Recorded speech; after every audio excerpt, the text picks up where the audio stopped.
Greetings YouTube, I am going to be Dethklok deck again. I have made a few changes to it, and this time it's actually going to be in order. So without further ado, let's present Karakuri Dethklok. I'm going to start off with the monsters here. You got two Ninishi. This particular card, can I zoom? Yes, I can. And it's horrible quality. Gotta love digital zoom, right? Okay. Well, this particular card allows an extra normal summon of a Karakuri. Given that she's a tuner, this makes for excellent plays into level 7s like Beret or Black Rose Dragon, things like that. Downside, she cannot sink into Burrito, which is my main card I go out into. And actually, I don't have any Berets yet. And to tell you the truth, I don't think I need them. But also two Niche Pachi. This card, when it comes out, can change the battle position of any monster, including itself. This is useful for Burrito draws, things like that.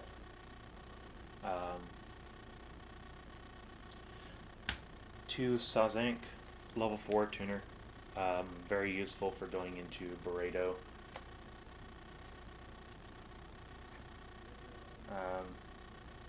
When it's attacked, if it's in attack position, it cannot be destroyed. It's got an 18 defense, and when it's attacked, it switches its battle position. Got two Inashiji, I believe I pronounced that right.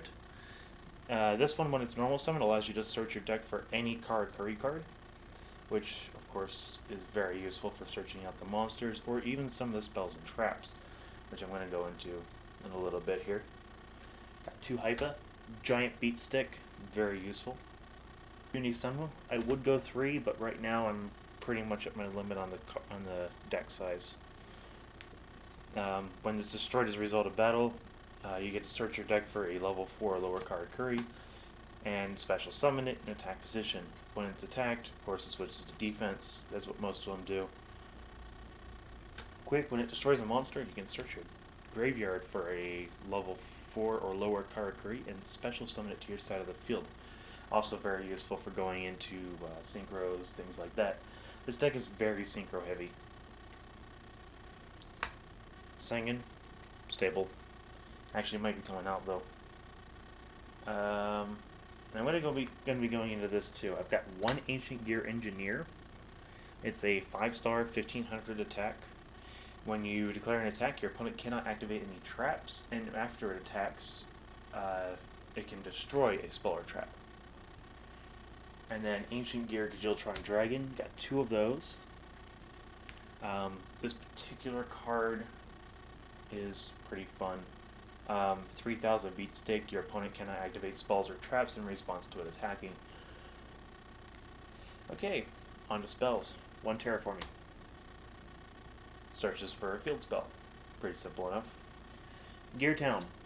Ancient Gear monsters can be summoned with 1 less tribute. When this card is destroyed and sent to the graveyard, I had to double check that. When it's destroyed and sent to the graveyard, you can special summon an Ancient Gear from your hand, deck, or graveyard. Very, very useful for getting those Ancient Gears out. And the only reason why I'm only running 3 Ancient Gears altogether is because of how Gear Town will special summon from basically anywhere. 3 Karakuri Showdown Castle. When a Karakuri monster attacks another monster, you can change the battle position of that monster that it's attacking. Very useful for getting around things like, I don't know, Dark Armed Dragon or something like that. You know, a lot of these big beat sticks, but they only have like 1,000 attack or 1,000 defense, 1,500 defense, things like that. And then Quick can go ahead and get its effect off, things like that. Also, it has another effect. When it's destroyed and sent to, when this face-up card on the field is destroyed and sent to the graveyard. Notice Gear Town doesn't specify that. But when this Shadow Castle does. When it's destroyed, when it's face-up card, it is destroyed and sent to the graveyard. You can special summon one level 4 or higher Karakuri monster from your graveyard. Now that also includes Burrito, things like that. So it's very useful for acting as basically a monster reborn. Pay no attention to that. That's not really a hollow. That's actually a really bad job I did. I've got one double cyclone. It's useful for popping off those field spells when I don't actually need them in order to get my special summons off. Along with 2 Space Typhoons. One of those Space Typhoons is actually going to be coming out for a heavy storm. I made the mistake of trading off all of my heavy storms when I found out that supposedly they were going to ban heavy storm, and I haven't picked any up again. So yes, I'm going to have to get some heavy storms again. 2 enemy controllers, pretty much a staple.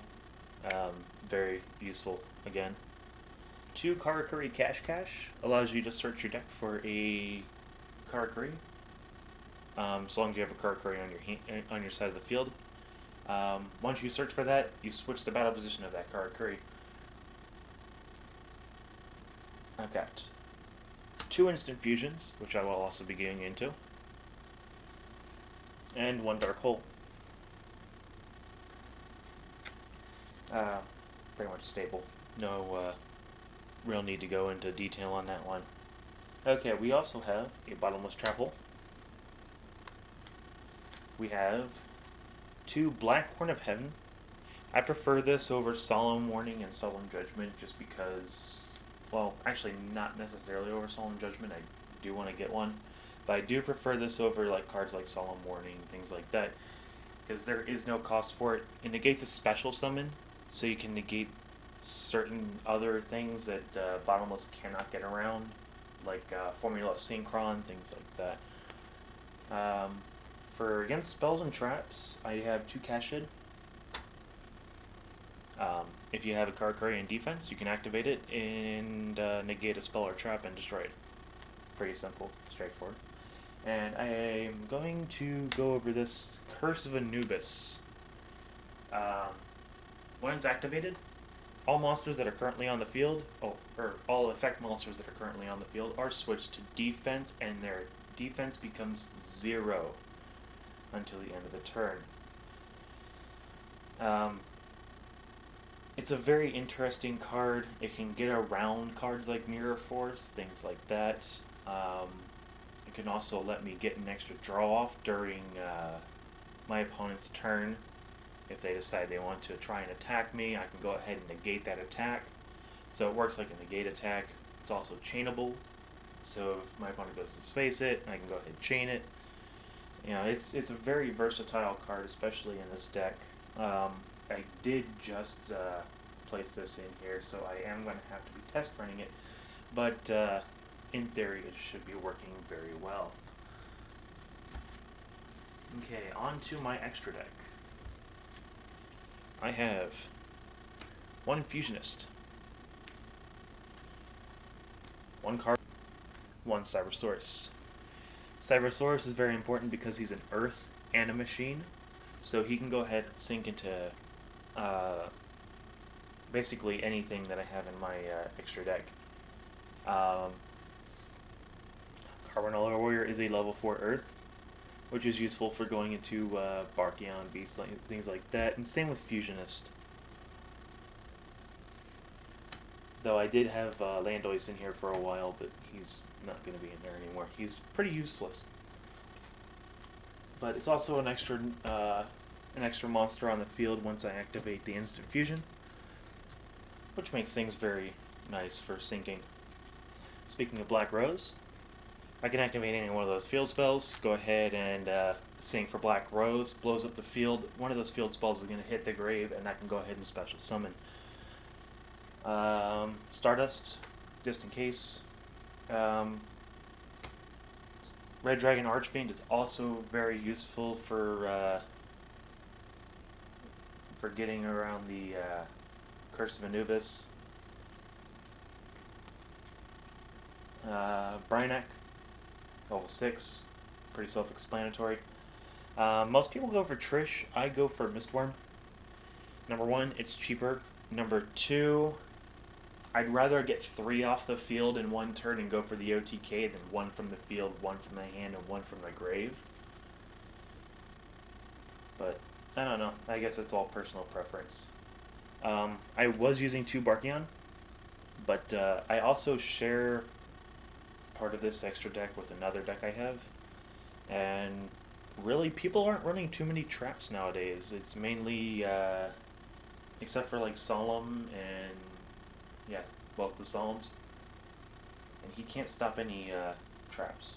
So, I find 2 Beast very useful. Also, for this particular deck, 2 Ancient Fairy Dragons. Go ahead and pop those field spells. Get my my search, my life point gain, and my special summon off of that. And 2 Burrito. When it's nice when it comes out. You can special summon a level 4 Lord Karakuri from your deck, and when the battle position of a Karakuri is changed, you can draw 1 card off of each. So yeah, it is a very interesting deck to run.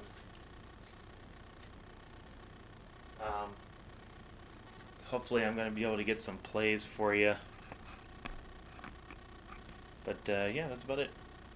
I would show my face, but my hair is a total mess and I look like crap, so I'm going to go ahead and let you guys go. Oh yeah, comment, rate, subscribe if you like the deck, blah blah blah.